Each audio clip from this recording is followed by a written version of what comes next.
Barack Obama se rend aujourd'hui au Sénégal, premier pays de sa tournée africaine. Depuis sa visite éclair au Ghana en 2009, le président américain n'avait pas foulé le sol de l'Afrique noire. Une longue absence, trop longue. S'il ne vient pas pendant son second mandat, on ne le lui pardonnera pas, avait déclaré, comme le rappelle la presse africaine, une conseillère du président sud-africain en 2012. Richard Downey est directeur adjoint du programme de l'Afrique au Centre d'études stratégiques et internationales à Washington. Je pense que dans cette période de 4 ans depuis le voyage au Ghana, les États-Unis ont perdu du terrain en Afrique, dit-il. D'autres pays, à commencer par la Chine, se sont beaucoup plus impliqués. Et les États-Unis ont perdu pendant ce temps une partie de leur influence.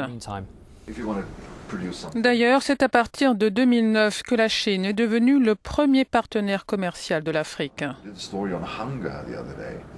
Les États-Unis ont tendance à voir l'Afrique comme une zone à problème qui a besoin d'aide. Mais je pense que les temps ont changé maintenant et les Africains veulent que les États-Unis actualisent leur vision de l'Afrique et la voient comme un espace d'opportunité, un endroit où on peut gagner de l'argent, où on peut faire des investissements et des affaires. Au Sénégal, Obama visitera l'île de Gorée, symbole de la traite négrière. Il se rendra ensuite en Afrique du Sud, puis en Tanzanie. Il n'ira pas au Kenya, dont son père est originaire et dont le président est poursuivi par la Cour pénale internationale. Le nom d'Obama était brandi comme un talisman en Afrique, mais la joie du continent d'avoir un président américain en partie aux origines africaines a cédé la place à la déception, souligne notre correspondant.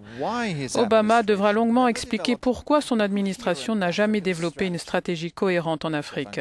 Euronews, Washington.